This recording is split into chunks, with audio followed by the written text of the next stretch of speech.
Sud Radio, les débats de l'été, 10h-13h, Maxime Liédo. On s'apprête à passer aux choses sérieuses. Un numéro 0826 300 300 pour débattre de l'actualité du jour et ce qui vous fait réagir, auditeurs de Sud Radio. Vous avez également l'application et les réseaux sociaux, notamment pour faire le tour de ces sujets. Laissez-moi vous les présenter. Est-ce que les retraités, parce que ça va être notre sujet dans quelques instants, est-ce que les retraités français sont une cible facile? Je ne sais pas si vous avez fait attention, messieurs, dames, mais aujourd'hui et hier même, quand vous feuilletez tranquillement votre journal, vous avez un petit slogan d'une association Sauvegarde Retraite. Apparemment, les retraités français sont attaqués de manière infondée. Vous avez ici et là quelques chiffres. Donc je vous pose la question, 0826 300 300, est-ce que vraiment les retraités français sont devenus des cibles faciles? Est-ce que les attaques ou les critiques, parce que c'est la plupart du temps des critiques, est-ce qu'elles sont totalement infondées, ou quand même en France, pardonnez-moi de vous le dire, on a un peu le droit quand même de temps en temps de critiquer les retraités, surtout dans la situation économique qui est la nôtre. Et puis comment ça se passe dans votre dressing, dans votre penderie, auditeur de Sud Radio? Est-ce que vous avez trop de t-shirts, trop de slips, trop de pantalons? Vous rigolez, mais c'est une étude de l'ADEME. Tiens, ça c'est une agence qu'on devait supprimer aussi, mais visiblement elle fournit des études aussi intéressantes que ça. C'est 120 millions par an de vêtements neufs qui ne sont pas utilisés, et le sujet c'est que derrière cette étude va servir à mettre en place un éco-score sur le même modèle que le Nutri-Score. L'idée est d'avoir une notion très concrète de l'impact environnemental de vos vêtements. D'où cette question qu'on vous pose ce matin. Faut-il commencer à limiter le nombre de vêtements qu'on achète par an? Mais tout de suite, le sujet qui va nous concerner. Sud Radio, les débats de l'été, 10h-13h, Maxime Liédo. 0826 300 300, j'attends vos commentaires, vos réactions, vos appels autour de la table, notamment pour ce sujet, sur les retraités notamment. Les retraités sont-ils devenus des cibles faciles? C'est vrai, aujourd'hui, quand vous ouvrez vos journaux, vous avez une association Sauvegarde Retraite en disant que les attaques récentes sont des attaques infondées, avec notamment certains chiffres qui sont rappelés. Je vous le cite: faut-il baisser les retraites géantes des boomers? Ça, c'est la petite touche humoristique. Après toute une vie de travail, la pension nette moyenne est de 1 500 € par mois. C'est 40% de moins que le salaire moyen d'un emploi à temps plein. Stop aux attaques infondées sur le retraité. Est-ce que vous trouvez que les retraités, vous, sont devenus des cibles faciles? 0826 300 300. Autour de la table pour en parler, Lou Fritel, journaliste politique à Paris Match. Bonjour. Bonjour. Merci beaucoup d'être avec nous. Martin Garagnon, porte-parole de Renaissance. Bonjour. Merci d'être avec nous. Brice Sokol, politologue, essayiste et co-auteur avec Frédéric Dabi de Parlons-nous tous la même langue, c'est aux éditions de l'Aube. Et Guillaume Carayon, vice-président de l'UDR. Bonjour, autour de la table, est-ce que vous comprenez déjà cette campagne de pub qu'on peut voir quand même bien positionnée dans certains journaux? Je me demande d'ailleurs comment ça a été payé. Si vous, auditeurs, vous faites partie de cette association, éclairez-moi sur ce sujet. Guillaume Carayon, est-ce que vous êtes d'accord? Est-ce que les retraités sont devenus des cibles faciles? Déjà, je pense qu'on va avoir de plus en plus ce débat parce que la société française est vieillissante. On a aujourd'hui 20 millions de retraités, on aura un tiers de la population qui sera retraitée en 2040. Donc ces débats vont être récurrents parce que la société doit s'adapter au vieillissement de la population. Moi, je pense qu'il faut pas tomber dans deux excès. Le premier excès, ça consiste à penser que les retraités se gavent, qu'ils s'en mettent plein les poches, que c'est eux les grands profiteurs de notre système aujourd'hui. C'est pas vrai. Que considérer que le système budgétaire qui est complètement en dérapage complet depuis des années, que la faute c'est uniquement les retraités, c'est une bêtise. Toutes les agences de l'État qui ont été créées depuis des années, les placards dorés, le CESE qui permet de ça coûte pas 14% du PIB comme les retraites actuellement en France. Non, c'est certain, mais le coût de l'immigration typiquement qui représente 50 milliards d'euros chaque année pour les contribuables, c'est aussi une question. Et donc ça, c'est pas la faute des retraités. Donc je pense, faut pas tomber dans cet excès, consiste à dire c'est uniquement la faute des retraités, tout va mal à cause d'eux. Deuxième excès, c'est par manque de courage politique de se dire ils sont une manne électorale importante parce qu'ils votent davantage. La participation à toutes les élections, notamment aux élections municipales, européennes, là où il y a une faible participation, est toujours plus importante chez les retraités, donc surreprésentation de leur poids dans la population. Et donc on fait rien parce que on défend parfois des petits privilèges. On se dit qu'on touche pas à des imperfections du système. Je pense qu'il faut trouver un équilibre entre ces deux excès-là, avoir une position rationnelle qui consiste à dire on défend les petits retraités, ceux qui galèrent, ceux qui ont des petites retraites alors même qu'ils ont travaillé pendant toute leur vie. En même temps, on peut taxer un peu plus ceux qui ont de belles retraites et qui ont des retraites plus importantes que le montant de leur cotisation pendant leur vie active. Brice Sokol, avant qu'on se retourne vers la journaliste politique et le porte-parole de Renaissance qui sont aussi autour de cette table, comment regarder cette question des retraites en France? On sait qu'elle est éminemment politique, elle est éminemment brûlante, mais est-ce qu'on peut dire aujourd'hui que les retraités sont des cibles faciles, vraiment? En fait, pour moi, le sujet, il est politique. Il y a eu un vrai traumatisme avec la réforme des retraites qui a été engagée par le gouvernement d'Emmanuel Macron. Traumatisme institutionnel, traumatisme physique. Et en fait, ça a touché à la fois les retraités, ça a mis le doigt sur le rapport au travail, mais au-delà de ça, le sujet, il est politique. Pourquoi il est politique? Parce qu'aujourd'hui, vous avez, comme vous le disiez justement, on a 20% de la population qui a plus de 65 ans. Et lors des dernières élections cantonales et régionales, 50% des gens qui sont allés voter avaient plus de 65 ans. Et cet électorat a voté... C'est extraordinaire comme chiffre. C'est un chiffre très révélateur de ce que représente cette classe d'âge et de ce pays. Et de ce pays. Lors des dernières élections législatives, en 2022, les retraités ont voté plutôt pour Emmanuel Macron, ce qui n'a pas été le cas en 2024. C'est une frange de la population qui est en train de glisser progressivement vers la droite national et l'extrême droite. On le voit clairement dans certains territoires, notamment des territoires ruraux. Et pourquoi ils glissent? Parce que souvent, pour eux, la France aujourd'hui, c'est un sentiment, c'est ce que disent les sociologues, ce que nous on constate dans nos sondages, études d'opinion, c'est qu'en fait c'est le sentiment du déclin. Ils ont peur de ce déclin. La France qu'ils ont connue pour eux, par énormément de Français, que je crois 80% des Français estiment que la France est en déclin. Donc là aussi, c'est très frappant. Absolument, n'est pas la France d'aujourd'hui. Et ils sont très heurtés. Il y a une très belle étude faite par la Fondation Jean Jaurès sur le sujet. Ils sont heurtés par la question identitaire. Ça, c'est une question qui les heurte. Sujet qui est porté par LFI et qui fait peur. Enfin, la nouvelle France d'LFI. Pour une majorité de retraités qui sont plutôt conservateurs, qui sont plutôt modérés, voilà, ça leur fait peur. Et donc tout ça les conduit progressivement à glisser d'un vote plutôt centriste, parce que la politique d'Emmanuel Macron ne leur a pas été défavorable jusqu'à présent, à un vote Rassemblement National. Lou Fritel, comment vous regardez cette question? Est-ce que c'est aujourd'hui un sacrilège de dire que parfois les retraités sont privilégiés? Aujourd'hui, les retraités que nous avons aujourd'hui sont moins privilégiés que les retraités que nous avions avant. Et ils le sont plus que ceux que nous aurons après. Non, mais la réalité, c'est que on arrive sur la queue de comète d'un système, un système de solidarité qui ne fonctionne plus parce qu'on a une assise. Ceux qui payent les retraites, ce sont les actifs. Or, nous avons une diminution du nombre d'actifs. Les jeunes rentrent de plus en plus tard sur le marché du travail. Aujourd'hui, on repousse un peu l'âge de départ à la retraite, mais on a une espérance de vie qui est en constante augmentation et une espérance de vie en bonne santé qui diminue. Donc en plus, c'est un coût aussi pour le système social. La réalité, c'est surtout qu'on a un système des retraites qu'on a essayé de réformer en 2020, avec la réforme à points, qui avait au moins le mérite d'aller en profondeur et vraiment de s'intéresser au fait d'offrir un nouveau modèle. Alors que la dernière, c'était plutôt un pis-aller pour essayer de récupérer un peu d'argent, sachant que, on le sait, c'était dit, c'était expliqué, on devra avoir à nouveau des réformes qui iront, si on reste dans ce système-là, dans le sens d'un allongement de l'âge de départ à la retraite. Donc la question, c'est plutôt, qu'est-ce qu'on fait pour réformer en profondeur ce système? Est-ce qu'on met une dose de capitalisation? Parce que effectivement, les jeunes... proposé notamment par Édouard Philippe. Mais par beaucoup de gens, et finalement, même au sein du Parti Social, je commence à en entendre qui en parlent.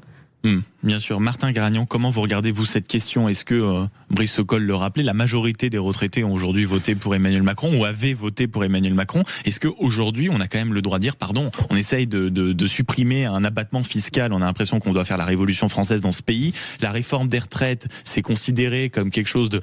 Je me souviens de Laurent Wauquiez allant au journal de 20h de TF1 pour dire qu'il avait réussi à repousser de 6 mois le fait qu'on ajuste les pensions. Je crois que c'était l'indexation de certaines pensions. Je veux dire, on a quand même l'impression aujourd'hui qu'ils sont intouchables, non ? Mais non seulement on a le droit, mais on a le devoir d'évoquer ce sujet-là. La campagne dont vous parliez en introduction, qui dit en gros pas touche à la retraite, elle n'a qu'une seule utilité, c'est-à-dire de mettre une chape de plomb sur un sujet qui mérite d'être évoqué. Et vous l'avez rappelé très justement, la situation des retraités, elle est très très hétérogène. Vous évoquiez la pension moyenne qui était de l'ordre de 1 500 €. Donc on voit bien qu'il y a une très grande diversité dans le profil des retraités. Sur la question, est-ce qu'il faut y toucher parce que finalement c'est un électorat qui est assez conservateur ou qui est assez favorable à tel ou tel parti politique, mais c'est pas le sujet en fait. La question c'est de savoir est-ce que vous faites de la politique dans l'intérêt général ou est-ce que vous faites de la politique clientéliste en vous adressant à telle ou telle catégorie socio-professionnelle ou d'électorat. Nous c'est pas notre sujet.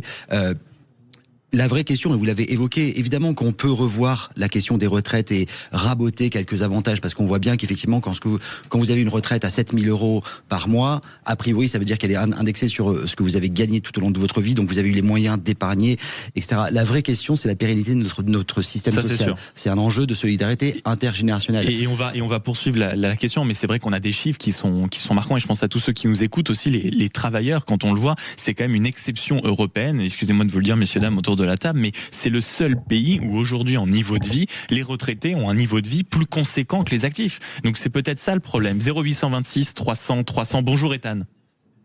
Oui, bonjour à vous. Merci de nous appeler ici en direct sur Sud Radio. Comment vous regardez, comment vous observez cette question ? Est-ce que pour vous vraiment les retraités sont devenus une cible facile ou quand même dans ce pays on a le droit de provoquer un peu cette cible électorale, mon cher Ethan ?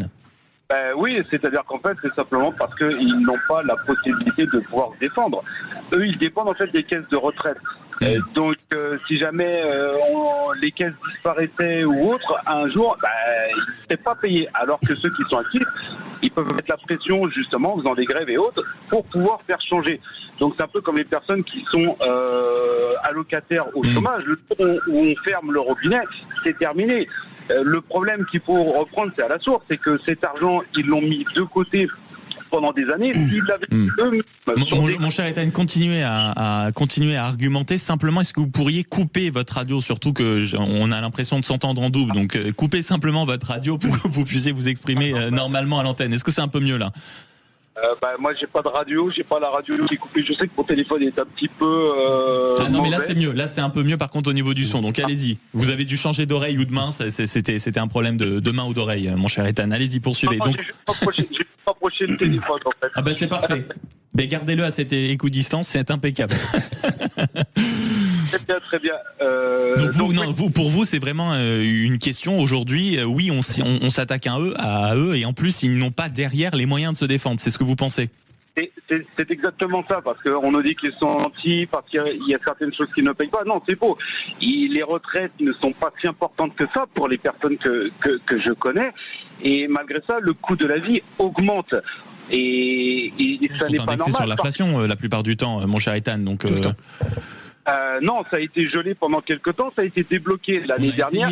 On a essayé de le faire, parce que grâce à Laurent Wauquiez, le pays est sauvé, mon cher Ethan, et on ne l'a pas fait. Non, c'est grâce à Marine Le Pen qui a censuré le gouvernement. C'est vrai, en plus de donc il y a une indexation supérieure à celle qui avait été prévue. Vous pensez que le pays va être sauvé ? Croyez-moi, on est en train d'aller tout droit dans le mur. Ce sont des libéraux. Jamais ils ne feront des trucs pour le social. Les gens nous mettent que LFI, le RN ou les Républicains ou Macron. Mais il n'y a pas que eux en France qui pourraient vraiment faire changer les choses. Mais on ne les montre pas. Et la problématique, c'est qu'on nous enferme justement pour qu'on ne voit que ce qu'on a envie de nous montrer. Vos chiffres, comme vous le parliez tout à l'heure, que les retraités votaient massivement avaient voté pour Macron, c'était totalement faux. À l'époque, ça avait été que 40%. C'est-à-dire que c'est énorme, c'est pas faux, c'est les chiffres des élections, mon cher Ethan. Faux. Le RN, les gens qui votaient pour RN ont toujours voté RN. Il y a juste une petite partie, oui, qui commence à aller, mais parce que ce sont les inscrits. Mais effectivement, on peut faire dire ce qu'on veut à tous les sondages, on peut les interpréter à la manière qu'on veut. Oui, comme tous les chiffres, mon cher Ethan. Aller aux gens réellement ce qu'ils pensent. C'est ça le truc. Bien sûr, merci beaucoup de nous avoir appelé au 0826 300 300. On va poursuivre la conversation et je vois qu'il y a notamment Marie de Pau qu'on accueillera également au standard par l'intermédiaire du camarade Manu. Est-ce qu'aujourd'hui les retraités sont des cibles faciles ? Ethan nous disait à l'instant, en effet, ils ne peuvent pas se défendre, mais pourtant on voit à quel point il y a une frilosité politique. On aura l'occasion d'en reparler. On revient dans quelques secondes, courtes secondes. Et vous êtes bien sur Sud Radio, à tout de suite. Sud Radio, les débats de l'été, 10h-13h, Maxime Liédo. 0826 300 300 pour venir participer à la discussion autour de la table. On est toujours en compagnie sur Sud Radio de Lou Fritel, de Martin Garagnon, porte-parole de Renaissance, Lou Fritel, journaliste politique à Paris Match, Brice Sokol, politologue, Guillaume Carayon, vice-président de l'UDER. C'est intéressant aussi quand même ce qu'on entend, la sensation véritable d'injustice de la part de ceux qui nous appellent. Ethan qui nous explique que les retraités ne peuvent pas se défendre. Il au filera au standard dans quelques secondes rejoindre Marie et Agnès aussi du côté de Pau et Perpignan. C'est la sensation que bien sûr qu'on mérite et on se sent attaqué. C'est pas rien ça, Brice Sokol. C'est pas rien, mais parce qu'on est sous ces deux quinquennats d'Emmanuel Macron, il y a un sentiment qui a émergé, qui est le sentiment d'injustice. Quand on fait un sondage... Plus que sous les autres présidents. Plus que sous les autres présidents. Beaucoup plus.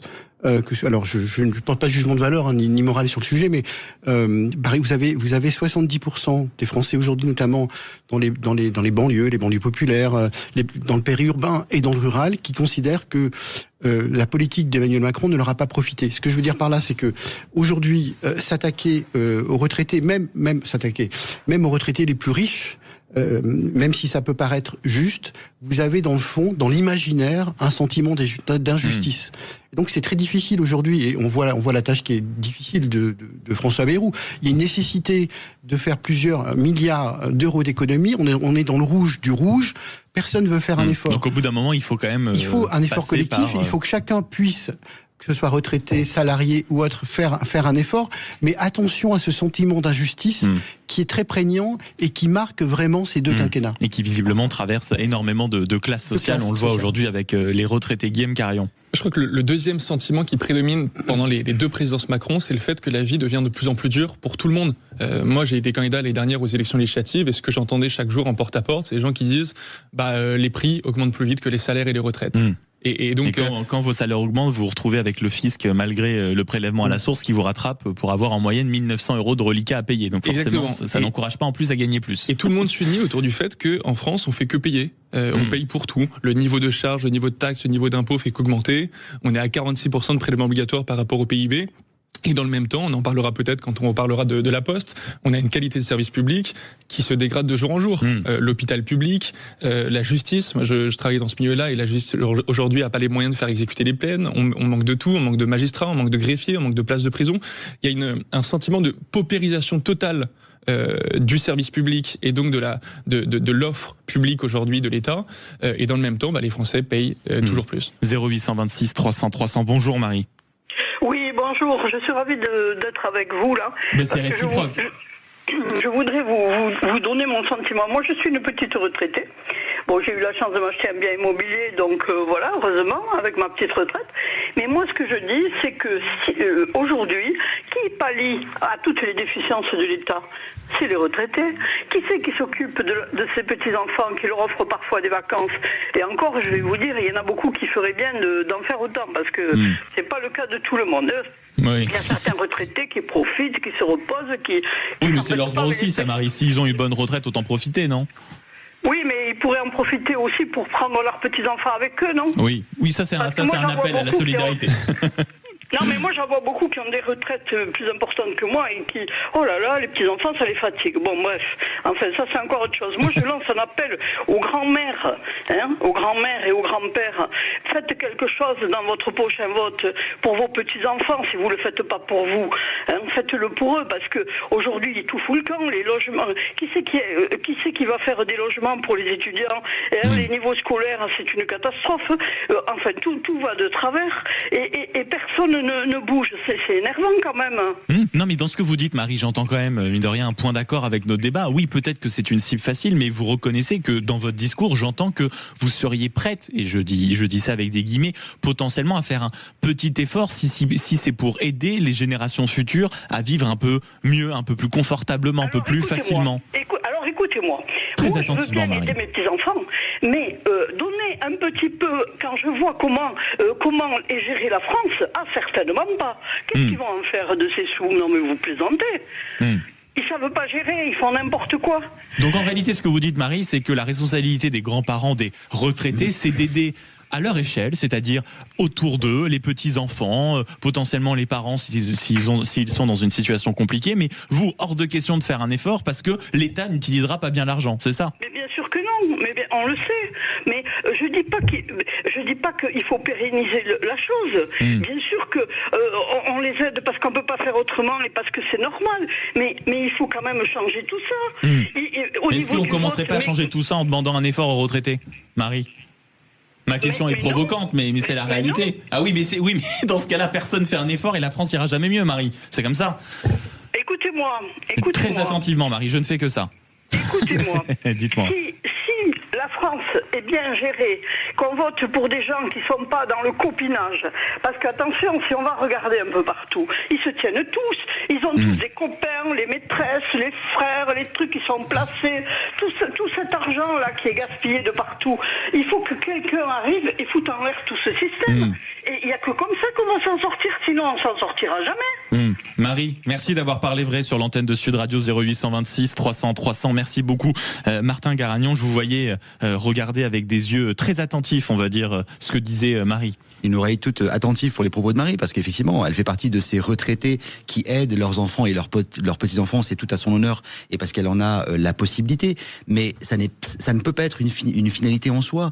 La charité familiale, c'est très bien, mais ça peut pas être mais vous entendez ce qu'elle dit, Marie? Je pense que c'est ce que partagent beaucoup de nos auditeurs, c'est vous êtes bien gentil, mais moi je ne vais pas faire un effort à partir du moment où l'État n'en fait pas. Et que ce soit le copinage, que ce soit les faux efforts budgétaires ici et là, ça ne suffit pas, et visiblement ça n'encourage pas nos auditeurs, une partie des Français, à vouloir faire des efforts. Alors je l'entends tout à fait, c'est toujours la même question du consentement à l'impôt et de dire moi je suis prêt à payer, mais à condition que les autres payent avant moi et qu'on utilise l'argent public comme moi j'ai envie qu'il soit utilisé. Donc je comprends. Mais est-ce qu'elle a tort avec cette critique? Non mais elle a raison de l'exprimer de cette façon, mais ça peut pas fonctionner de cette façon-là.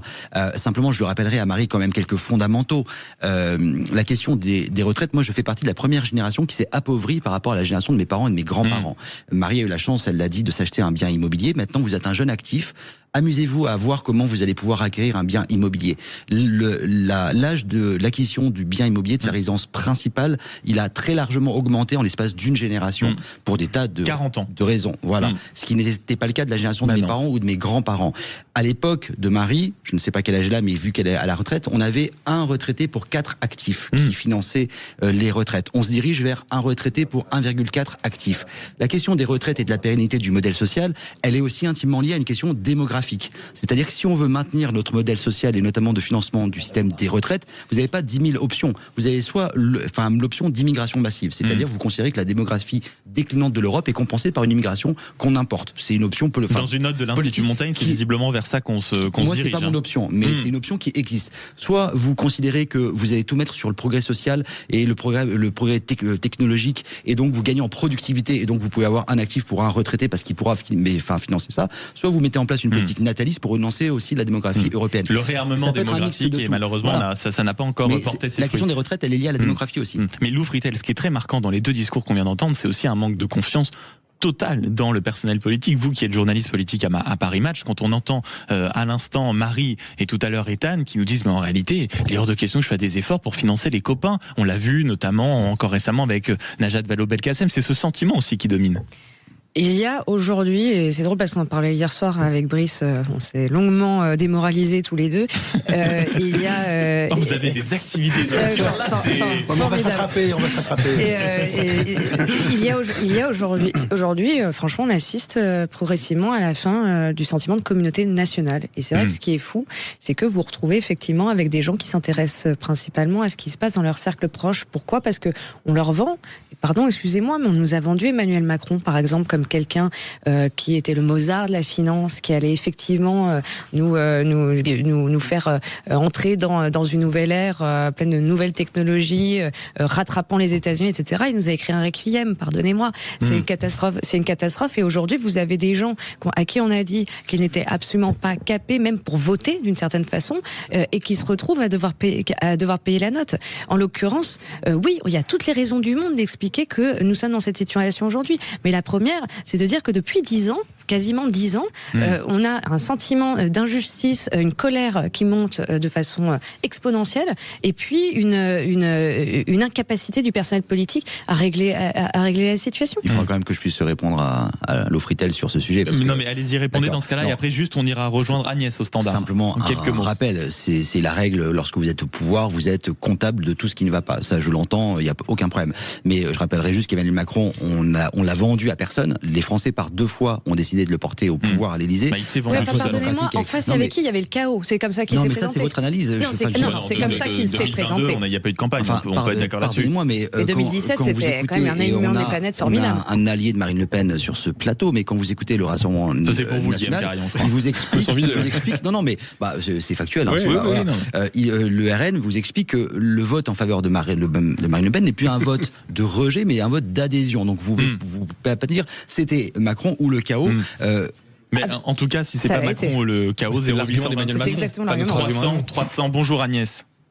Oui, bonjour. Merci beaucoup de nous appeler en direct sur Sud Radio. Alors là, vous allez avoir un luxe inouï, ma chère Agnès, c'est de conclure cette conversation. Qu'est-ce que vous voulez dire sur le sujet ? Écoutez, d'abord, merci de m'accueillir. Mais c'est un plaisir. Je suis scandalisée, mais quand je dis scandalisée, outrée, je n'ai pas de mots, lorsque j'entends la manière dont sont traités nos retraités. Nous avons l'impression que si la France va mal, si elle s'est appauvrie, c'est parce que nous avons creusé un trou de déficit énorme.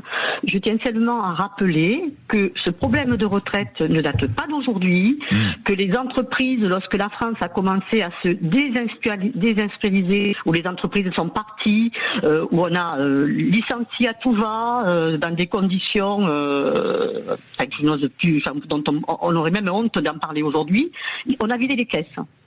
Oui. Aujourd'hui, il n'y a pas de travail.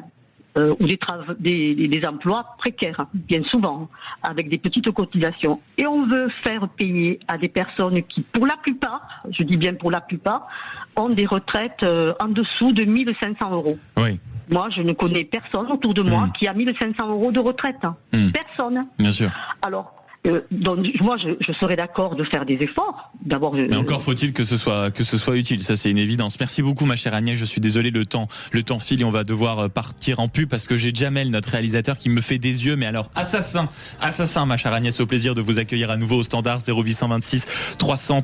Dans quelques instants, le deuxième sujet, la Poste est-elle encore un service public, et surtout la Poste est-elle encore utile aujourd'hui, ancrée dans les territoires? Elle fait de tout, du permis de conduire, du colis, de la lettre, de la banque, de la téléphonie. Est-ce qu'aujourd'hui vous trouvez que la Poste a encore un sens? C'est la question qu'on vous pose. Vous connaissez le numéro et les réseaux sociaux et vous êtes bien sur Sud Radio. À tout de suite.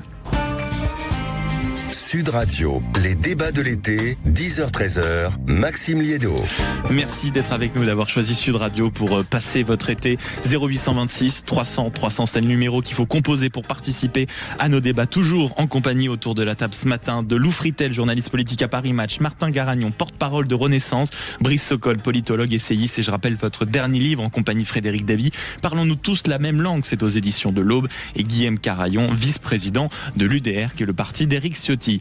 Après avoir évoqué les retraités, il est important aussi de se poser de la question du territoire. Et quoi de mieux que l'enseigne de la Poste pour savoir qu'on est sur un territoire français, mesdames, messieurs?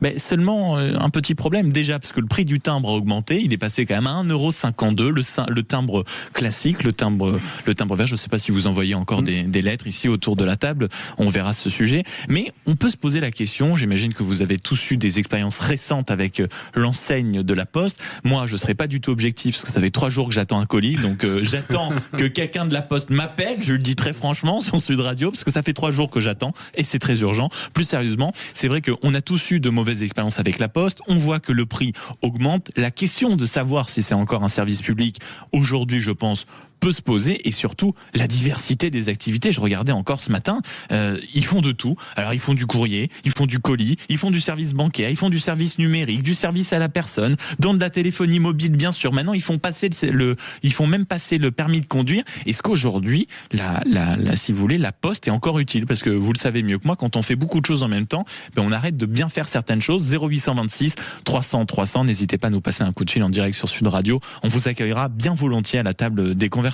Guillaume Carayon, Ils sont obligés, la Poste, de diversifier leur activité parce qu'ils sont plus l'unique acteur logistique en France. Amazon, Mondial Relais, c'est une qualité de service qui est parfois plus rapide, vous l'avez dit, plus sûre, moins coûteuse.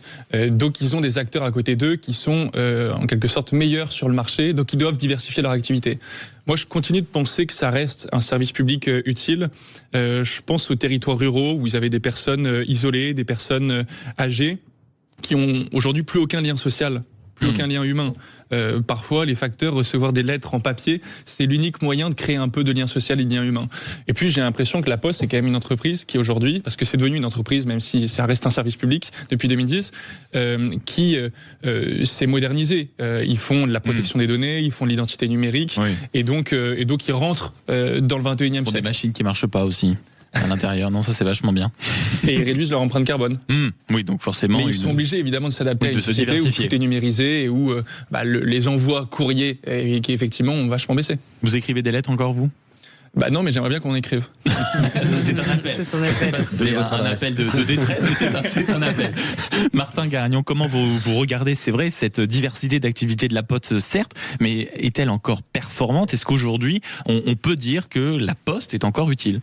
Moi, je vais manquer un peu d'objectivité parce que je trouve que le bashing sur la Poste, il est assez facile à faire et il est fait d'ailleurs très très largement. Non, mais c'est pas ça. Mais c'est pour ça que je dis que je vais pas être très très objectif parce que moi, je viens d'un petit village des Hautes-Alpes et j'ai toujours le souvenir de la Poste comme d'une espèce de boussole et pour certains de bouée pour ces territoires en ruralité, ces personnes âgées. Donc il y a un lien, il y a un maillage territorial qui est utile aussi par le biais de ce réseau postal. Dans mon village, dans les Hautes-Alpes, le postier il rend des services aux personnes âgées qui conduisent plus parce qu'ils sont trop âgés, qui sont isolés dans des fermes, etc. Donc il y a encore cette utilité-là. Maintenant, évidemment, il y a une diversification des missions du service postal. Il y a une modernisation, alors qui peut connaître encore des ratés et j'en conviens, je fais partie de ces Français qui ont aussi vécu des désagréments avec la Poste et on ne peut que s'en plaindre, mais il y a cet effort de modernisation qui doit être mené et accompagné. Ça nécessite aussi, et là je vais être peut-être un peu à contre-emploi par rapport à certains, mais d'accompagner aussi cette modernisation. C'est-à-dire que quand vous voyez le taux de turnover et de précarité des postiers à l'heure actuelle, vous avez des saisonniers qu'on forme pas, qu'on prend pour un mois, bien sûr, qui viennent bosser, etc. Vous pouvez pas vous attendre à ce qu'il y ait un service de qualité. Donc c'est toujours la même question. C'est cette dichotomie entre ce que les Français ont le sentiment de payer pour leur service public et la qualité qu'ils ont le sentiment de recevoir et de vivre au quotidien. Et ça, il faut qu'on l'améliore. Êtes-vous un client de la Poste, auditeur de Sud Radio ? C'est peut-être ça en réalité la question. Est-ce que vous utilisez encore régulièrement la Poste ? Qu'est-ce que vous rendez régulièrement dans un bureau de poste? Est-ce que les services qu'elle propose vous sont familiers? Et c'est vrai que ça vous a dépanné plus d'une fois, ça vous a presque sauvé la vie, ou en tout cas dans votre quotidien, ce ne serait plus la même sans la Poste. C'est ça la question qu'on vous pose.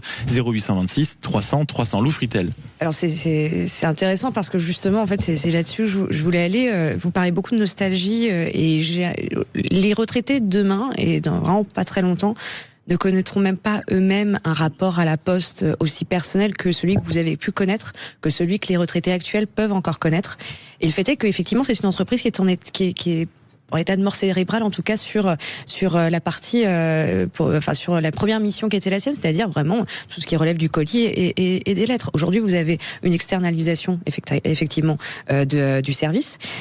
Quand vous parlez effectivement des services à la personne aujourd'hui, c'est un service à part entière chez la Poste, mais on ne peut pas dans ce cas, c'est pas la Poste. Autant prendre, c'est ce que je vous dis. C'est étrange. Travailler avec. Imaginez passer le permis de conduire avec la Poste. J'adore l'idée, mais c'est étrange. C'est un moyen. C'est horrible de le dire. C'est un moyen de sauver des emplois, de sauver ceux qui sont encore dans cette entreprise, mais dans quelques années, à terme, oui, sans doute que la Poste existera toujours, mais pas de la façon dont vos grands-parents ont pu la connaître, ou même nous on la connaît aujourd'hui. Je veux dire, quand vous parlez avec une personne qui a 30 ans, moins de 40 ans, est-ce qu'elle écrit encore des lettres? Rarement. C'est des textos, c'est le téléphone portable, c'est les messageries en ligne. Moi, j'écris encore des lettres, personnellement. Je trouve que c'est important, oui, d'avoir un rapport. Parce que la question, c'est qui reçoit aussi des lettres. Il faut avoir un interlocuteur pour ça. Oui, je les envoie rarement au Père Noël, si vous voulez. Je suis d'accord. J'ai passé l'âge. Vous avez c'est quand même pas une pratique commune. Non, mais justement, pour entretenir ce rapport au papier, à la lettre, à l'écriture, je trouve que c'est important. C'est important, mais le fait est que, c'est extrêmement rare. C'est pas vous qui allez faire vivre la Poste. Non, mais même pour les impôts aujourd'hui, vous passez par le numérique, vous passez complètement par le numérique. D'ailleurs, c'est vraiment très énergivore. Mieux vaudrait utiliser la Poste. Et peut-être que d'ici quelques années, si on commence à rentrer dans une idée un peu plus décroissante, comme certains partis le voudraient, c'est ce vers quoi on pourra tendre. Mais en tout cas, aujourd'hui, c'est pas la tendance qu'on a.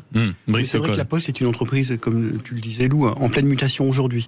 Et que les générations précédentes ne la voient pas comme les générations présentes et à venir. Néanmoins, depuis 2010, la Poste a changé de statut en 2010. La Poste a signé une convention avec l'Association des maires de France. Et la Poste a aujourd'hui une mission... une mission de service public d'aménagement du territoire. Dans le cadre d'une convention signée entre l'Association des maires de France et la Poste. Et l'État abonde à hauteur de 160 millions d'euros chaque année. Ça veut dire quoi ? Ça veut dire que c'est quand même le rôle de la Poste, d'accompagner l'aménagement du territoire. Et ce qu'on lui reproche aujourd'hui, c'est peut-être de pas toujours respecter ou pouvoir respecter ce contrat. L'État lui donne 160 millions d'euros chaque année. C'est considérable, hein, pour accompagner l'aménagement du territoire ou dans les Outre-mer, dans les quartiers prioritaires et en ruralité. Donc voilà, vous avez vu ce qui s'est passé à Aix-en-Provence, à Luynes, au mois de février. Il y a un vrai sujet. La maire d'Aix-en-Provence a dû demander un rendez-vous au président de la Poste parce que des gens depuis 5-6 mois ne reçoivent plus leur colis et leur courrier. Il y a un vrai sujet d'organisation. Donc oui, la Poste est une belle entreprise, voilà, ça fait partie du patrimoine français, mais qui doit se renouveler et qui doit continuer absolument ses missions d'intérêt général. Le service public, c'est ce que demandent les gens en ruralité. Dans le domaine de la santé, mais la Poste fait partie des services publics. Et puis, bien sûr... Comme les maisons France Service et autres, pardon. Bien sûr, mais c'est vrai qu'on a tous eu des mauvaises expériences avec la Poste, qui parfois sont caricaturales, mais qui reflètent parfois aussi, il faut le dire, peut-être une ambiance qui règne à la Poste d'une entreprise qui n'a pas besoin d'aller vite, où il ne faut pas non plus être très pressé, parce que c'est-à-dire, vraiment, tous ceux qui travaillent au quotidien, qui font des horaires même de bureau, c'est très compliqué d'aller à la Poste. Moi, je voudrais juste rendre hommage aux gens qui travaillent à la Poste. Moi, je le vois, quand je vais au guichet chercher à recommander quoi que ce soit, ce sont des gens qui sont d'une gentillesse, d'une disponibilité, et qui sont dans des conditions de travail extrêmement difficiles. Voilà. Je tiens à souligner parce que soumis à des conditions de rentabilité qui sont absolument. C'est dingue. Et c'est ça le problème, c'est que c'est un service public, mais qu'aujourd'hui c'est lié à ces questions-là. Avec ce chiffre, si aujourd'hui on compte un peu plus de 60 000 facteurs, ce sera moins 34% d'ici 2030. Autant vous dire demain. Est-ce que vous avez encore un rapport singulier quotidien avec la Poste? 0826 300 300, les réseaux sociaux, l'application Sud Radio, ça réagit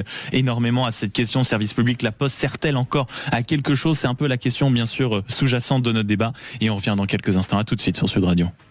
Est-ce que la Poste est indispensable? 0826 300 300. Est-ce qu'on a besoin de la Poste au quotidien, peut-être dans les petits besoins, que ce soit l'aide à la personne? C'est ce que nous étions en train de dire autour de la table. Peut-être parfois aussi, c'est vrai, pour une lettre, il y a encore une culture du papier pour certains dispositifs importants. Je pense au moment où on ouvre une entreprise, on a besoin de certains recommandés, ou au contraire, la Poste est devenue n'importe quoi avec tous les clichés parfois qu'on évoque, c'est-à-dire les horaires d'ouverture qui sont lunaires, la lenteur, ça fait 3 jours que j'attends un colis, aidez-moi à la Poste. Voilà, je vous le dis. 0826 300 300. Bonjour Patrick.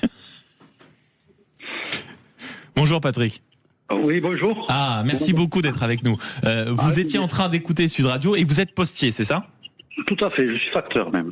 Facteur, formidable. Oui. Bon, vous faites partie donc des 60 000 facteurs qui traversent tous les jours la France pour nous livrer le courrier. Est-ce que justement, j'imagine que vous n'allez pas dire le contraire, la Poste en France aujourd'hui est indispensable, mon cher Patrick?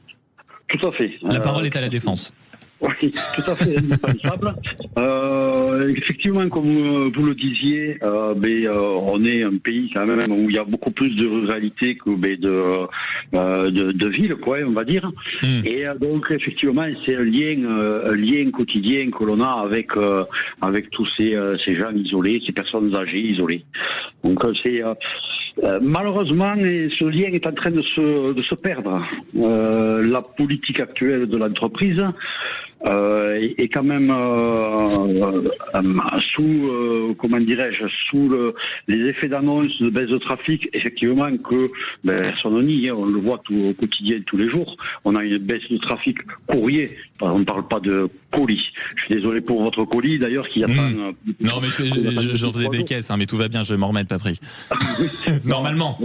Et, effectivement, le courrier baisse, et donc pour justifier, pour pallier pallier à cette baisse de trafic, la Poste supprime tous les 2 ans régulièrement des tournées, nous supprime des tournées, donc rallonge les tournées au restant.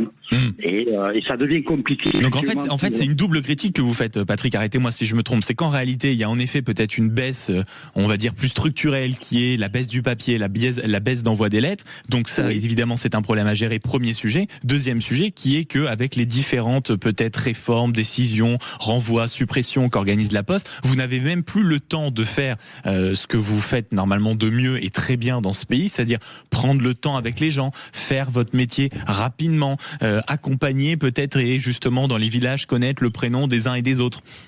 Tout à fait. Le temps, nous ne l'avons plus, puisque quand la Poste supprime des tournées, forcément... C'est du lien social aussi qu'on supprime derrière. Oui, tout à fait. C'est supprimé sur le papier, mais ça rallonge les tournées des collègues restants. Donc du coup, pour le même temps de travail, il faut faire beaucoup plus de kilomètres. Donc on a moins de temps à passer avec nos personnes âgées et nos usagers, quoi. Bien donc, sûr. Effectivement. Et on subit aussi, il faut savoir aussi que les facteurs et je parle des facteurs parce que je suis facteur, mais il y a aussi dans les bureaux de poste, il y a un mal-être qui s'installe depuis des années, le fait de ne plus pouvoir accomplir justement cette mission sereinement, nous met, nous qui adorons ce métier et qui, c'est une passion ce métier. Les facteurs, moi, tous mes collègues, on est passionnés par ce qu'on fait, on adore ce contact justement avec les gens, et le fait de ne plus avoir le temps de discuter, fait de rendre des services, on le vit mal, on le vit très mal. Mais est-ce que Patrick, vous me permettez d'être provocant un tout petit peu ? Oui, dites-moi. Très franchement, je vais pas raconter ici en détail, parce que ça prendrait trop longtemps, et deux, je suis pas sûr de l'effet comique derrière, mais ma dernière visite à la Poste, je veux dire, on pourrait en faire une caricature. Est-ce que vous ne souffrez pas aussi bien sûr qu'il y a un mal-être, est-ce que cette entreprise, parfois, par les horaires d'ouverture, par parfois la lenteur qu'ils exercent au sein de certaines postes, le manque de pratique qu'on a dès qu'on entre dans un service de poste, est-ce que ça aussi, quand même, il n'y a pas un sujet quant aux clichés qui parfois ne sont pas que clichés, mon cher Patrick? Effectivement, c'est un cliché effectivement que l'on voit surtout dans les bureaux de poste, mais il faut voir aussi que eux aussi subissent des réorganisations et des suppressions de personnel. Alors avec les automates qui ont été mis en place, on supprime. Avant on avait qui marche une fois sur deux en plus, c'est parfait. Qui marche une fois sur deux. Mais merci de le reconnaître, Patrick. Merci vous. J'ai passé une meilleure journée grâce à vous là. Effectivement, mais pour acheter un carnet de thème, pour acheter envoyer une lettre, on allait voir le guichetier et on échangeait avec le guichetier. Maintenant, vous avez un robot qui vous fournit... qui ne marche pas, qui est lent, ça prend 3700 informations juste pour poster un colis, c'est horrible. Voilà, et la mise en place de ces automates, forcément, a permis à la Poste de supprimer des emplois. Bien sûr, et on voit comment ça se concrétise derrière. Bien sûr. Oui, merci beaucoup, mon cher Patrick, d'avoir appelé, et vive la Poste quand même, bien sûr. Patrick, j'ai rien contre vous, j'ai même envie d'aller faire une tournée. Vous êtes dans quel coin précisément ? Moi, je suis dans l'Ariège. Patrick, si je viens dans l'Ariège, nous faisons une tournée ensemble. Est-ce que ça vous dit ça ? Ah oui, avec plaisir. J'adore l'idée. Le pari est pris. Merci beaucoup, Patrick. 0826 300 300. C'est quand même vrai aussi ce que dit Patrick. Peut-être que on parlait des clichés tenaces que j'ai en plus largement entretenu durant ce débat, mais un peu tout seul d'ailleurs. Un peu tout seul. C'est-à-dire que vous savez, le principe d'un débat, c'est avoir de la contradiction. Donc si tout le monde me dit la Poste, c'est génial. Au bout d'un moment, je suis obligé d'aller dans le vrai sujet. C'est aussi que peut-être que sous prétexte que ces clichés prennent beaucoup de place dans l'espace public, on ne voit pas justement tout ce qui se passe dans les coulisses de l'entreprise, les suppressions de postes, le fait qu'on rallonge les tournées, la suppression de certains centres, Lou Fritel. C'est-à-dire qu'à partir du moment où vous avez des services privés qui le font, c'est eux qui attirent les emplois, c'est eux qui peuvent se permettre de faire beaucoup de tournées, qui ont des clients, qui attirent les emplois, et en fait vous avez un transfert, sauf que vous avez un transfert du public vers le privé. Mais c'est quelque chose de logique. Guillaume Carayon. Visiblement, Patrick est le premier à dire qu'il y a beaucoup de choses à revoir dans l'organisation interne de la Poste. Vous allez m'accompagner dans l'Ariège, Guillaume, faites attention. Et sur la stratégie de l'entreprise. entreprises. Moi, je pense qu'à la fois, ça reste un service public, donc ça n'a pas vocation à être rentable, et en même temps, c'est un service public, donc ça doit fournir une mission qui est efficace pour les administrés, pour les Français. 1,5 milliard de bénéfices quand même l'année dernière, donc c'est vrai que ça pose un problème, parce que quand vous dites La Poste, on pense service public, et quand on voit un carnet de timbre à 18 €, c'est le prix de repas parfois, donc c'est ennuyeux. En fait, ce que les administrés attendent, ce que les Français qui payent beaucoup d'impôts attendent, c'est une qualité qui soit à la hauteur de ce qu'ils payent. Bien sûr. A fortiori, quand on a au capital de La Poste l'État et la Caisse des dépôts. Voilà, la Caisse des dépôts qui finance des tas de programmes, actions cœur de ville, de revitalisation des villes moyennes, etc. Enfin, là aussi, il faut trouver un équilibre entre gestion privée et service public. Comme vous le disiez justement, les gens attendent un retour du service public. À la hauteur de ce qu'ils payent comme impôt, c'est-à-dire énormément. Le mot d'Emmanuel Macron, ça coûte un pognon de dingue, et où ça va, en fait? Oui, c'est vraiment ça. C'est vraiment ça. Martin Caragnon, comment vous regardez ça et comment vous réagissez aussi, c'est vrai, peut-être à ce que nous disait le camarade Patrick, c'est-à-dire, enfin, l'État est actionnaire, il y a des suppressions de postes, donc c'est la responsabilité de l'État, tout ça. Et en plus, il communique quand même assez peu. La Poste, globalement, c'est pas une entreprise excessivement claire, lucide, transparente sur tous les changements qu'elle opère. Mais vous avez eu la dent dure contre la Poste, mais je le comprends. Ça fait 2 jours que vous attendez votre slip de bain pour partir en vacances. C'est contrariant, je l'admets. Je les commande même pas. Je les commande même pas. Mais vous me donnez un filon là peut-être. Non, mais le vrai sujet, en fait, la question qu'on doit tous se poser, c'est quelle est la finalité d'un service public? Est-ce qu'on veut en faire un service de rentabilité? Donc avec cette question, ça coûte un pognon de dingue, etc. Et auquel cas, si on veut faire quelque chose de rentable, nécessairement, ça veut dire que la Poste va se déposséder d'un certain nombre d'activités parce que justement non rentables. Ou est-ce que l'on considère qu'en France, on a encore besoin de services publics qui ne sont pas soumis aux contraintes de la rentabilité, parce que justement ils ont dans leur ADN cette notion de rendre un service à des populations qui n'ont pas nécessairement à payer pour. C'est le principe de solidarité nationale et territoriale. Donc c'est la vraie question qu'il faut qu'on se pose. Après, c'est pas du tout le sens de l'histoire. Moi, je le déplore, mais je veux dire ça depuis 40 ou 50 ans. Enfin, regardez, on a ouvert à la concurrence la SNCF. Aujourd'hui, c'est une société anonyme, et c'est vrai que tous les services publics seront en devenir des services privés par les différentes politiques qu'on a eu ces dernières années. On s'est aussi ouvert au cas de vent. Je veux dire, on est au sein de l'Union européenne. Vous avez certains services publics qui fonctionnent mieux en s'étant ouverts à la concurrence. Et vous en avez en revanche d'autres qui, intrinsèquement, ne peuvent pas s'ouvrir à la concurrence parce que pas rentable de facto. Je veux dire, l'école en soi, c'est pas rentable. Oui, non, mais par exemple, on continue de fermer des lignes. On continue de fermer des lignes de train parce qu'effectivement, elles ne sont pas rentables. Et l'ouverture à la concurrence ne va pas améliorer ça. C'est-à-dire que quand vous avez une ligne de train qui a 2 passagers, moi je l'ai connu dans ma région et notamment dans les Hautes-Alpes, quand vous avez 2 passagers par Micheline et que ça coûte justement à l'ensemble des contribuables, je l'ai connu aussi. On n'était pas 2 passagers par train, et pourtant ils ont supprimé la ligne, ils ont mis en place un quart.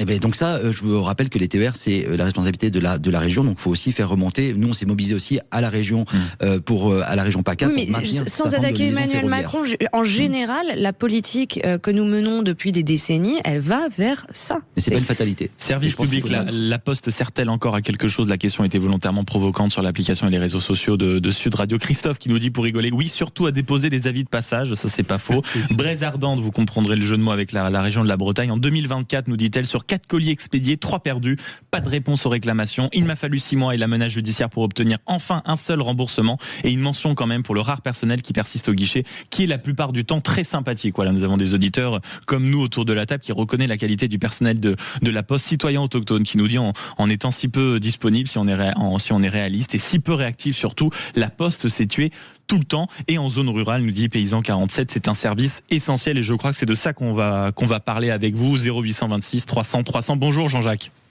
Oui, bonjour Sud Radio. J'espère que vous allez tous bien. Mais et vous Jean-Jacques? Eh bien nous, on est en plein champ, en train de travailler là. Oh là là, mais vous travaillez tout le temps Jean-Jacques, c'est indécent pratiquement. Les agriculteurs, c'est ça, c'est mais que... Oui. On s'arrête quand c'est fini, c'est ça le problème.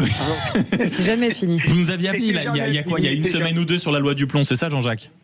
Eh oui, alors là, vous savez... Et si j'ai bien suivi, normalement, c'était votre femme qui partait en vacances et vous continuez à bosser, évidemment. Voilà, ouais, mais là, non, elle est restée. Parce que comme les conditions économiques sont un peu tendues, on essaye de ne pas faire de doublons. Bien sûr.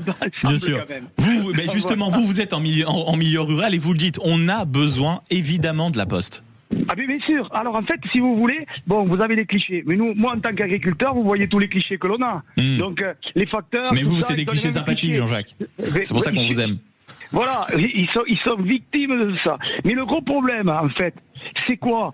C'est un désengagement de l'État sur le régalien. Quand vous aviez les postes et télécommunications, eh bien, je veux dire, il y avait un équilibre entre les deux. Regardez ce qu'est devenu la partie télécommunications, c'est devenu la société Orange. Elle est devenue pratiquement privatisée et elle fait du fric. Quand vous enlevez à un secteur d'activité ce qui est la partie qui ramène de l'argent, automatiquement, on regarde ce qui est du service et qui est justement public, qui ramène moins d'argent, et on dit, là, il y a un problème, ça ramène pas d'argent. Si on n'avait pas séparé les deux, je veux dire, mais ils auraient des moyens financiers avec un équilibre, et c'était pas plus mal. Donc regardez EDF, il y a des parties Enedis, il y a des parties ceci, cela. Vous facturez, il y a une partie qui ramène de l'argent à EDF, et il y a une autre partie qui coûte de l'argent, ce qui est toutes les lignes et compagnie.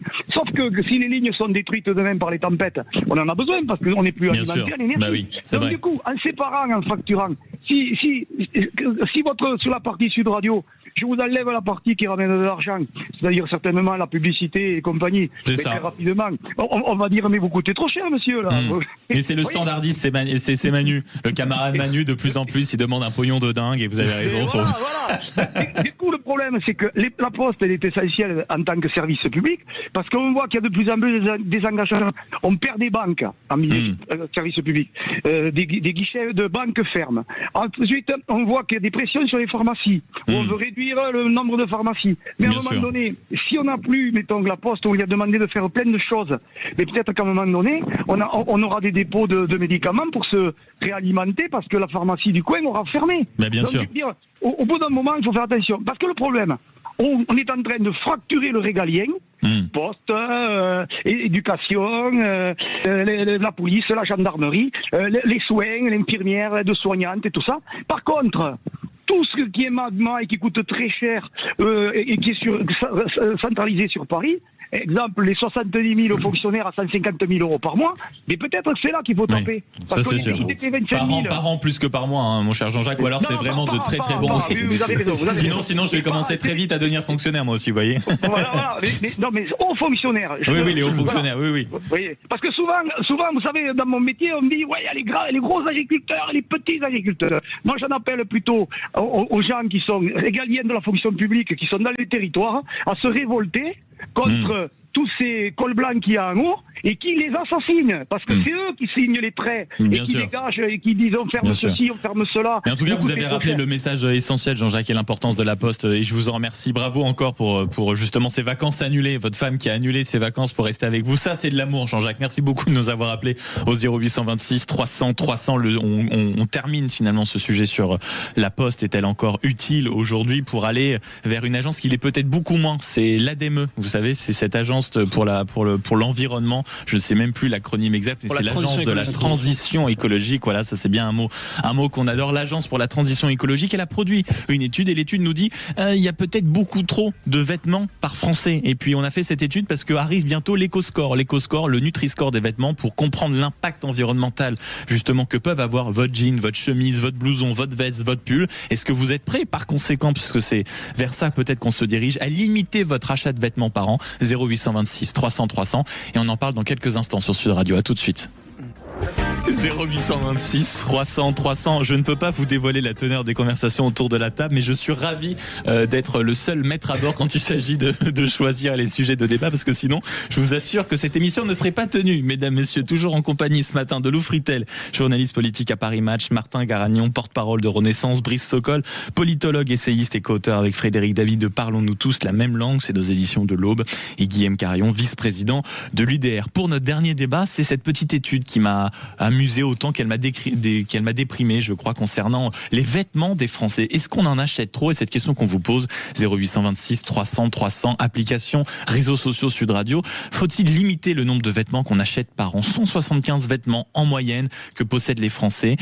C'est une étude récente donc de cette agence pour la transition écologique. Et c'est vrai que sur le papier, les chiffres peuvent paraître inquiétants. Et je le mets entre guillemets. 18 t-shirts, 11 hauts, 11 pantalons, 6 manteaux, c'est 120 millions de vêtements neufs par an qui ne sont pas utilisés. Et tout ça, bien sûr, avec l'objectif, si vous voulez, de nous préparer à l'éco-score. C'est le Nutri-Score, mais pour les vêtements. Est-ce qu'il faut tout doucement se préparer, parce qu'on est dans une période où on pense à la planète, on pense au bien-être animal, à une limite peut-être d'achat de vêtements par an autour de la table? Qu'est-ce que vous en pensez? Personnellement, je ne le souhaite pas. C'est-à-dire Martin Caragnon, porte-parole de Renaissance. Qu'il y ait de la pédagogie par la mise en place d'un certain nombre de barèmes, d'indicateurs comme le Nutri-Score, l'Eco-Score, etc., c'est une très bonne chose. En revanche, que l'on commence par des agences, quelles qu'elles soient, à venir mettre le nez dans les placards de ma cuisine pour savoir ce que je mange, dans les placards de ma chambre pour savoir déjà comment je m'habille, ou comme une étude encore, il y a quelque temps, qui est sortie disant que les Français avaient trop de pièces en moyenne dans leur maison. Moi, ça me pose un véritable problème, parce que c'est quoi la suite? On va fliquer le mode de consommation et de vie de chacun. On va devenir une espèce de soft cause géant où on va dire vous avez 3 à 2 t-shirts par an. Regardez, il y a déjà les bilans carbone des uns et des autres qui sont checkés via certaines applications ou en fonction du nombre de trajets en train, en bus, en voiture. Donc peut-être que c'est le monde de demain, ça. C'est justement cette vision de l'écologie punitive qui crée beaucoup de ressentiment de la part des Français, à juste titre, parce que autant on peut être extrêmement sensible à la cause écologique et elle est indispensable. Et là-dessus, c'est un vrai travail d'éducation, de pédagogie à faire, une prise de conscience individuelle aussi de comment au quotidien nos comportements ont un impact sur notre environnement et sur l'avenir de notre planète, c'est une évidence. En revanche, ce côté un peu dirigiste et investigation de placard, moi ça me pose un problème. Ce qui est intéressant, c'est qu'en ce moment, depuis plusieurs années, surtout depuis le Covid, vous avez l'effondrement de plusieurs enseignes qui sont des enseignes de fast fashion, pas d'ultra fast fashion, de fast fashion. Et en fait, c'est l'échelon intermédiaire entre la seconde main.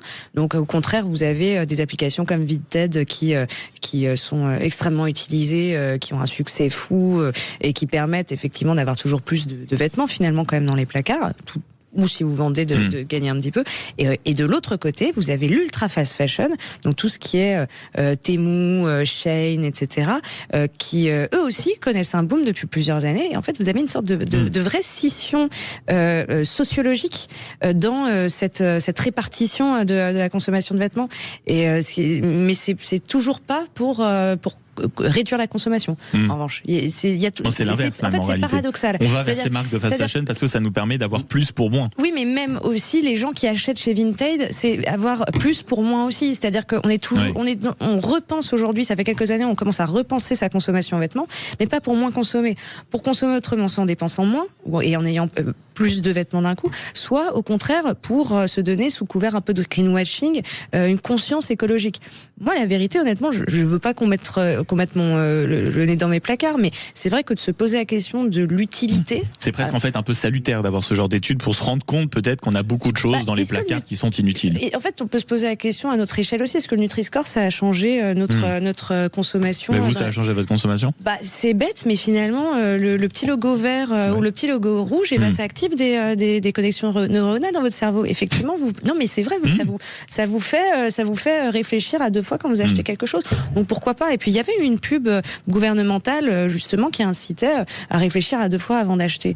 Et vous avez en plus de ça énormément de tentatives de récupération de vêtements par des organismes pour recycler, etc. Le relais dont on parlait il n'y a pas très longtemps sur cette antenne. Ils ne peuvent plus le faire. Il y a trop de vêtements et notamment des vêtements de seconde main. Ils ne peuvent plus le faire.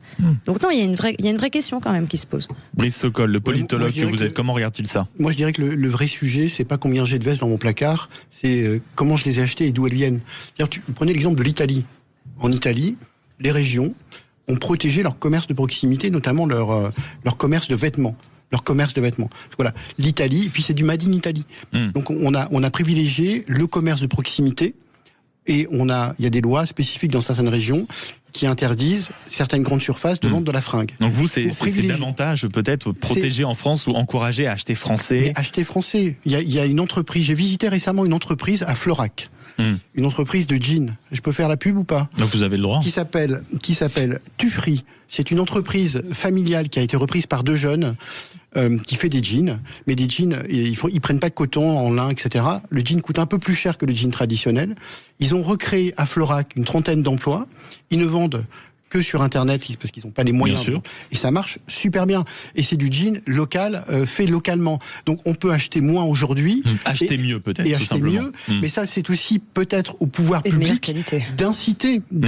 Et après, vous savez ce qu'on vous répond, mon cher Brice, notamment quand on évoque le Made in France, c'est le prix. Oui, le prix. Tu préfères acheter 10 vestes à 20 € ou une veste à 100 €. Et qui va durer pendant 20 ans, surtout. Pendant 20 ans. Mais ça existe encore, pardonnez-moi. Moi, je vois toujours les grandes marques acheter. Alors moi, sans citer la marque, moi je me souviens, j'ai attendu mes 18 ans pour acheter une certaine chemise d'une certaine marque, pour investir en me disant tu verras, ce sera une chemise extraordinaire, ça va durer 20 ans. Bon, 4 machines, justement, 4 machines après, 2 sèche-linges plus tard, c'est une chemise qui est inutilisable. C'est l'obsolescence programmée. Vous voyez même l'argument de dire mettez un peu plus cher peut-être pour que les fringues durent plus longtemps, est-ce que c'est encore possible aujourd'hui ? Peut-être qu'il faudrait lutter contre cette partie-là. Guillaume Carillon. Acheter moins et acheter mieux, c'est une nécessité, c'est évident. Moi, je suis assez mal à l'aise avec cette logique d'infantilisation permanente, quoi. Les Français sont pas des enfants. Qu'on veuille faire un peu évoluer les mentalités quand les Français sont au collège, au lycée, c'est une chose. Mais le Fritel vous regarde en disant non, ils sont pas des enfants, mais enfin quand même. S'immiscer dans les placards des gens, je trouve ça un peu ridicule. Ça me fait penser à cette recommandation de l'ADEME au début de l'année qui disait qu'il fallait espacer davantage les lavages de vos vêtements et qu'un t-shirt pouvait être porté 5 fois avant d'être mis au lavage et un jean 30 fois. Moi je porte un jean aujourd'hui, j'ai pas envie de le porter 30 fois avant de le laver, et les recommandations de l'ADEME pour me dicter ma conduite. C'est rassurant, nous avons des gens propres autour de la table. Non mais l'ADEME n'a pas construit une société. C'est quand la réglementation vient dans ta vie privée, c'est insupportable. Pour l'instant c'est de l'incitation. Pour l'instant c'est de l'incitation, c'est vrai que le Nutri-Score est plutôt favorable pour l'instant. Mais non mais honnêtement le Nutri-Score sur les vêtements, de savoir effectivement que ce que vous achetez c'est pas forcément le plus ok pour la planète, alors que tout le monde aujourd'hui essaie de se donner quel que soit le camp, honnêtement, essaie de se donner un petit vernis écolo. Je trouve que c'est pas totalement délirant. C'est pas de réglementer. C'était la question que vous posiez au départ. C'est pas réglementer ce que vous avez dans vos placards. 0826 300 300 pour nous appeler et participer à cette conversation. Peut-être que c'est une tendance de fond. Je ne citerai pas quelqu'un de cette rédaction qui, quand elle a vu le sujet, justement, nous disait, mais de plus en plus, s'oppose la question de mes fringues. Peut-être qu'il va falloir faire le tri et à un moment les donner ou les trier. Donc peut-être qu'en plus c'est une tendance générationnelle où les marques et même l'État essayent un peu de suivre et de rattraper. Bonjour Nathalie. Oui, bonjour, Sud Radio. Bonjour. Merci beaucoup de nous appeler au 0826 300 300. Oui. Vous, est-ce que votre dressing, votre placard est rempli de vêtements, Nathalie ? Alors, mon dressing est rempli de vêtements. Ça ne va pas du tout, Nathalie. Mais j'ai déjà fait du tri, parce que j'ai déménagé plusieurs fois, donc je me suis délestée, et malgré tout, il m'en reste beaucoup. Donc, les années Mais donc, comment on fait, Nathalie ? Et comment on fait ? Je trie encore, je donne encore, mais depuis le début de l'année, ça fait un moment, ça faisait 3 ou 4 ans que je me disais arrête d'acheter. Alors j'achète à la chair, moi je vais chez les friperies, voilà. Je ne dépense pas, j'ai dépensé des sommes phénoménales, j'ai mis les marques, j'ai mis les ci, j'ai mis les là, mais bon. C'est quoi la plus belle chose que vous ayez acheté, Nathalie ? Oh, j'ai acheté du Marité François Girbeau, j'ai acheté du Prada, enfin bon, bref, quoi.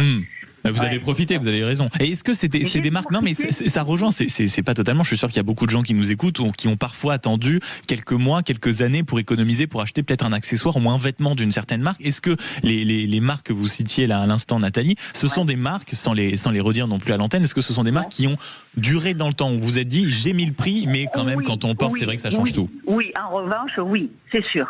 Mais j'ai fini par les donner parce que vous êtes généreuse, Nathalie. En faisant du développement personnel, si vous voulez, je me suis débarrassée de tout ça. Je trouve que c'est tellement du paraître. Je trouve que c'est inutile aujourd'hui. Voilà. Mais est-ce qu'aujourd'hui, quand vous voyez tout ça, quand vous voyez ces chiffres, ça va changer un peu votre façon de choisir ? Est-ce que maintenant, par exemple, avant de vous engouffrer dans une friperie, vous allez vous dire non, Nathalie, tu as assez de pulls pour cet hiver ? Ouais, je n'achète plus rien. Ça fait 3 ans que je me le disais. Cette année, je me suis dit c'est cette année, Nathalie, tu n'achètes ni une paire de pompes, ni une fringue. Ah oui, donc vous, c'est radical, c'est fini. Ça n'achète plus. Ah, c'est fini. Ah, mais c'est tout ce qu'il faut. Il y a même des matins, quand je me trouve devant le dressing, que je ne sais pas quoi me mettre. Non, mais là, je me mettrai des gifles. Je me dis, mais arrête, quoi. Et là, je pense aux gens qui crèvent de faim, aux enfants qui se... Non, mais je me dis, non. Est-ce qu'il n'y a pas un juste milieu, peut-être, Nathalie ? Je ne sais pas, je ne veux pas vous provoquer plus que ça. Mais... Non, mais parce qu'aujourd'hui, j'ai tout ce qu'il faut. J'ai des pièces que je peux ressortir qu'en 30 ans. Des fois, j'ai des clientes qui me disent, oh là là, mais qu'est-ce que c'est beau ce que vous avez, Nathalie. Qu'est-ce que vous faites dans la vie, Nathalie? Ça 30 ans. Je suis dans le bien-être, la beauté. Oh, d'accord. Esthéticienne et massothérapeute. D'accord. Il y a Lou Fritel, notre journaliste politique à Paris Match, qui était plutôt favorable à notre discours et à ce discours qui est de consommer moins, mais peut-être consommer mieux. Je pense qu'elle veut entamer un dialogue avec vous. Je vais vous laisser entre vous parce que je sens que ça peut être un grand moment de radio. Non. Moi, j'ai une question, c'est que votre rapport aux vêtements, on a vraiment l'impression que vous êtes en train de décrire un sevrage. Non, mais on a l'impression que vous étiez addict à l'achat. Oui, tout à fait. J'avais l'achat compulsif. Mon histoire personnelle a fait que j'avais l'achat compulsif. Je compensais beaucoup. Donc, en faisant ce développement personnel, si vous voulez, je me suis aperçue que j'avais pas besoin de ça.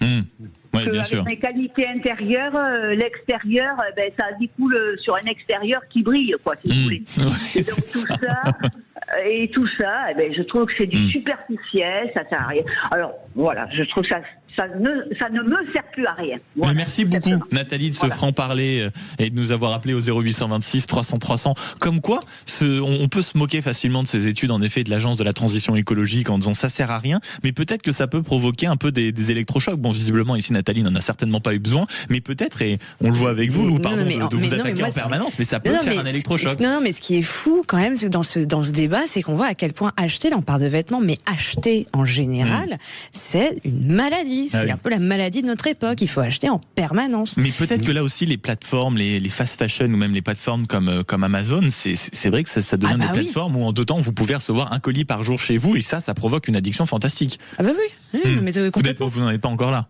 Ah non, mais alors moi il y a eu un moment d'hésitation. Alors, non, mais moi pour tout vous dire, quand je dis que je n'achète jamais de vêtements, ça doit arriver une fois dans l'année pour une chemise, quoi. Donc c'est vraiment. C'est vrai qu'on a eu, vous avez raison de pointer du doigt le côté un peu addict de certains modes de consommation et notamment dans le vestimentaire. Je vais paraître un peu suranné et je vais faire mon âge, mais moi j'ai quand même le souvenir quand j'étais gamin que effectivement on faisait nos choix de vêtements dans le catalogue de la Redoute ou des 3 Suisses que les grands-parents y recevaient et c'était notre exposition, on va dire, à des envies de consommation. À l'heure actuelle, vous prenez sur une journée d'un Français moyen, le nombre de fois où ce consommateur en puissance est exposé à de la tentation dans son environnement quotidien et sur son téléphone avec des pubs qui arrivent toutes les 2 secondes dès que vous ouvrez une application, forcément ça induit aussi un mode de consommation, sans compter les réseaux sociaux, la consultation des réseaux sociaux où on scrolle à l'infini et on voit des tas de tenues différentes, etc. Tout ça incite, vous y ajoutez un problème de pouvoir d'achat et avec des moyens limités et des coûts qui sont défiant toute concurrence quand vous pouvez acheter une tenue à la mode pour quelques euros. Pourquoi se priver? Donc forcément, il y a un côté addict. Nous avons une population malade. En fait, c'est ça qu'il faut dire. On a une population malade. Les addictions, oui, on a bien vu à quel point, bien sûr. Consommation, faut-il limiter le nombre de vêtements qu'on achète chaque année? Non, pour les auditeurs de Sud Radio. Il y a quand même, 15%, ce qui n'est pas anodin non plus, 15% dans un sondage comme ça qui sont pour l'interdiction. Il y a Lambert qui nous fait une blague en disant oui, on peut aussi miser sur le vêtement 100% écologique. Ça s'appelle la feuille de vigne et les écologistes vont adorer ça. C'est pas faux. Depuis Claude du Nord nous dit je n'achète depuis des années que ce dont j'ai besoin et j'ai arrêté les achats qui sont totalement superfétatoires, qui ne servent à rien. MH qui nous dit il faut surtout arrêter d'acheter sur tous les sites type Chine ou Temu qui envahissent les routes, les placards et donc polluent énormément. Brice Sokol, le mot de la fin. Moi je voudrais juste, ce qui est intéressant dans cette émission ce matin, c'est qu'il y a un fil conducteur. Merci. Que ce soit le domaine de la santé, les services publics, soit le domaine de la santé, de l'école ou de la manière de se fringuer, de s'habiller. On voit bien qu'il y a une disparité sociale qui est en train d'apparaître. C'est-à-dire quand on a de l'argent, on se soigne dans le privé. Quand on a de l'argent, on met ses gamins dans le privé. Quand on a de l'argent, on a les moyens d'acheter français. On va pas chez Primark et chez s'habiller. Donc ce que je veux dire, c'est que attention à cette société. Moi, j'allume les clignotants depuis plusieurs années. Attention à ces inégalités sociales. Une étude de l'INSEE qui est sortie il y a 4 mois qui montre que les inégalités sociales n'ont jamais été aussi importantes dans notre pays, qu'il y a 11 millions de pauvres. Voilà, c'est plus que les 5 dernières années. Donc je dis attention qu'on n'ait pas une France à 2 vitesses avec les conséquences politiques que l'on peut déjà constater. Et autre sujet dans ce champ-là, on le fera demain aussi entre 10h30 et midi, c'est les restaurants sont-ils trop chers? Vous avez vu, non seulement on accueillera Thierry Marx en grand entretien entre 12h30 et 13h, mais ce sera aussi le sujet d'une de nos conversations. Est-ce que les restaurants sont devenus trop chers? Parce que c'est aussi la responsabilité des restaurateurs. Mettre le prix, un peu comme les vêtements, parfois comme d'autres services, vous parliez de la santé, de l'accès au privé, parfois mettre le prix, prix, mais pourquoi mettre le prix de la qualité, etc. Est-ce que en effet la restauration rapide c'est tellement développé qu'on a perdu le goût de la restauration? On l'abordera et je suis sûr que vous serez nombreux au 0826 300 300. Mon cher Brice, vous disiez tout à l'heure que la conversation et que l'émission était intéressante. J'espère qu'elle va continuer parce que dans un instant, vos coups de cœur et vos coups de gueule. À tout de suite sur Sud Radio. Guillaume Carayon, justement, pour les coups de cœur et les coups de gueule, messieurs, dames. C'est-à-dire que là, tout d'un coup, si les auditeurs décrochent, c'est malheureusement entièrement de votre faute. Donc soyez excellents, soyez bons. Mais j'ai aucun sujet par rapport à ça. Brice Sokol, on commence par vous. Le coup de gueule concernant l'accord commercial dont on a beaucoup parlé encore tôt ce matin dans cette émission entre évidemment l'Union européenne et les États-Unis. Alors, c'est un coup de gueule à plusieurs tiroirs. Je vous en prie. D'abord, on a c'est une armoire. On a tous vu la scène. Déjà sur la forme. Je ne sais pas si vous vous rendez compte. Van der Leyen a été reçu dans le luxueux golf de Tombury, qui est le golf qui appartient au président des États-Unis. Donc déjà, voilà, dans un espace privé, personnel. Et d'ailleurs, il a même fait au moment de la retransmission, il a dit c'est le meilleur parcours du monde. C'est hallucinant. Et vous voyez Van der Leyen assise. Très stressée apparemment, elle avait les bras croisés, etc. Elle était très tendue. Enfin, déjà sur la forme, l'Europe avait perdu, donc c'est clair. Sur le fond, on a perdu puisqu'on a pris, je crois, c'est combien ? C'est 15%, 15%. On a pris 15%, là où les Britanniques ont pris 10%. Alors on va me dire oui, mais tout ça c'est bien parce que ça stabilise un peu la relation européenne-américaine. Mais moi, ce qui m'a surpris, c'est la non-réaction du gouvernement français. Est-ce que vous avez entendu une réaction du gouvernement français? Oui, plusieurs. On a eu le ministre du Commerce extérieur. Il a dit cet accord n'est pas équilibré. François Bayrou a dit voilà, c'est pas un bon accord. Il a eu des mots forts, François Bayrou, en parlant de jours sombres. Le ministre des Affaires européennes a fait aussi un commentaire, mais comme si ces gens étaient spectateurs. Ces gens, ils ne sont pas spectateurs, ils sont acteurs. Donc moi, je me pose deux questions. Est-ce que c'est de la mauvaise foi? C'est-à-dire que, puisque la France a fait partie intégrante de ces négociations, voilà. On a la réponse, malheureusement. Deuxièmement, est-ce que la voix de la France n'est plus écoutée au sein de l'Union européenne? Parce que qui a gagné finalement? C'est l'Allemagne et l'Italie. Parce que l'Allemagne et l'Italie n'étaient pas du tout sur la même stratégie que la France. Ils sont fortement impliqués dans la relation transatlantique. Et les Allemands et les Italiens. Donc eux, ils avaient la nécessité, c'était de sécuriser le soutien avec les États-Unis. Donc on a perdu sur la forme et on a perdu sur le fond.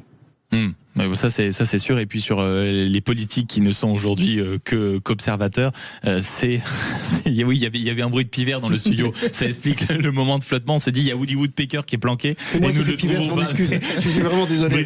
Non, c'est acté pour le coup de gueule. Et c'est ce que disait aussi Henri Guénaud hier, qui était notre invité, en disant mais il est insupportable aujourd'hui de voir autant d'acteurs qui sont justement autant d'acteurs politiques venir s'indigner alors que c'est leur job d'avoir les mains dans le cambouis. Je vais encore aller plus loin juste pour terminer. Tu sais que cet accord, en fait, qui a la compétence? C'est la Commission européenne, sur le volet douanier. Ça veut dire que cet accord, il ne sera pas ratifié par le Parlement nationaux. Il va passer devant le Conseil européen et il va passer devant le Parlement européen.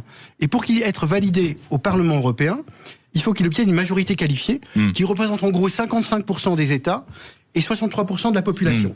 Donc c'est pas encore fait, sachant que l'accord n'est pas signé à ma connaissance. Non, voilà. pas encore totalement, parce que justement l'argument des différents gouvernants, c'est ceux qui disent on va pouvoir il y a encore une marge de négociation, c'est un peu comme le budget national. C'est ça. Lou Fritel, un coup de gueule sur le projet de révision constitutionnelle pour l'autonomie de l'accord. C'est vrai que c'est un sujet politique qui monte énormément en quelques instants.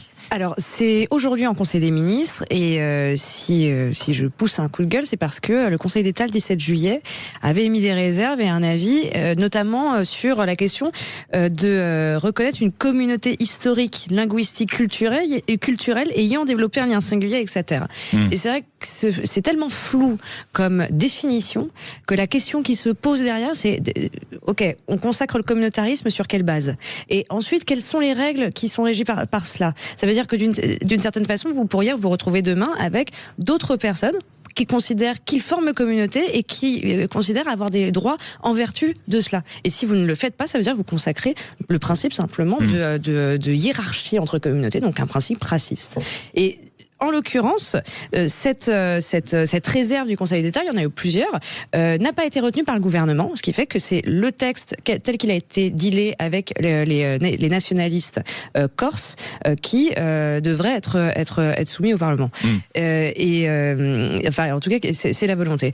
Et en l'occurrence, vous avez Gilles Simeoni qui s'exprimait dans la tribune dimanche, qui lui ne veut absolument pas donc que ce soit changé, et qui quand même menace plus ou moins, disant si la démocratie ne permet pas de régler cette question, donc vraiment les réserves qui ont pu être émises, on nous laisse le choix entre le renoncement et la révolte. Le renoncement est inimaginable et je veux faire le pari de la démocratie. Donc c'est quand même une menace voilée, à peine dissimulée, sur une disposition et un engagement qui a été pris par Emmanuel Macron en pleine campagne présidentielle, alors même que Ivan Colonna avait été assassiné en prison, mais que la Corse avait mis ses drapeaux en berne. Alors même si certains considèrent encore aujourd'hui qu'il était pas coupable de l'assassinat du préfet Erignac, n'empêche qu'il avait été condamné pour cela, et que d'avoir la Corse qui met ses drapeaux en berne à ce moment-là, c'est quand même un peu moyen aussi. C'est un peu moyen, et puis de toute façon, on aura l'occasion d'en reparler, parce que comme vous l'avez dit, c'est un sujet politique qui monte. Merci beaucoup, Lou Friedheim. Martin Garagnon, vous, un coup de gueule, et ça concerne en grande partie quoi, une certaine Rachida Dati? Oui, un coup de gueule et en même temps un coup de cœur, parce que le coup de gueule, c'est sur une certaine façon de faire de la politique, le coup de cœur, c'est pour Rachida Dati, et notamment la façon dont elle a été traitée suite à cette fameuse législative partielle et cette commission où LR a préféré Michel Barnier lundi soir. Alors, il ne s'agit pas de dénigrer Michel Barnier du tout, hein. Ça aurait pu être n'importe qui d'autre, c'est pas le sujet. Le sujet, c'est la façon dont on fait de la politique dans les partis encore à l'heure actuelle. Je vais même pas aller en fait sur le terrain de la suspicion de la discrimination sociale ou sexiste, même si on a déjà fait le coup à 2 reprises à Rachida Dati, hein. On a tous en tête le souvenir de François Fillon et de Nathalie Kosciusko-Morizet, mais je vais même pas aller là-dessus. C'est juste sur la façon en fait dont les choses se sont passées, et cette façon de faire de la politique qui est à mon sens totalement à l'opposé de ce qu'attendent les Français, même si on a pu le voir avec le sujet d'avant, c'est que la mode est au recyclage, mais je pense que les enjeux électoraux parisiens invitent à la concertation, le parcours de Rachida Dati invite au respect, et à mon sens on a manqué un peu des deux, parce que sur la personnalité de Rachida Dati, elle sait mener les batailles, et surtout elle sait les gagner, elle a su le démontrer. C'est quand même 2 qualités qui en politique sont pas si fréquentes que ça. Sur son attitude en tant que ministre, on prend 2 derniers exemples, 2 réformes courageuses et nécessaires. La première sur l'audiovisuel public, qui génère plus d'économie, plus d'efficacité, et la deuxième sur la loi PLM, qui génère plus de démocratie, donc le mode de scrutin. Donc juste un point pour dire que l'union, ça ne se décrète pas, ça se construit, et que les enjeux pour les Parisiens et les Parisiennes, c'est quand même que cette alternance soit possible. Donc moi, j'ai toute confiance aussi dans notamment Agnès Evren, qui est en charge de trouver les conditions d'un rassemblement pour qu'on puisse enfin avoir cette alternance et une victoire possible du centre et de la droite à Paris. Merci beaucoup, Martin Garagnon. Dans un instant, la suite de cette émission, je me retourne vers Guillaume. Je suis désolé, je suis obligé d'écraser votre coup de cœur, qui en plus c'était un coup de cœur, donc c'était une note un peu positive. Ça concernait les championnats du monde et Léon Marchand, mais vous allez revenir pour pouvoir le faire comme il se doit au micro de Sud Radio. Merci beaucoup de nous avoir accompagnés, et nous, la suite de l'émission se poursuit jusqu'à 13h. À tout de suite sur Sud Radio.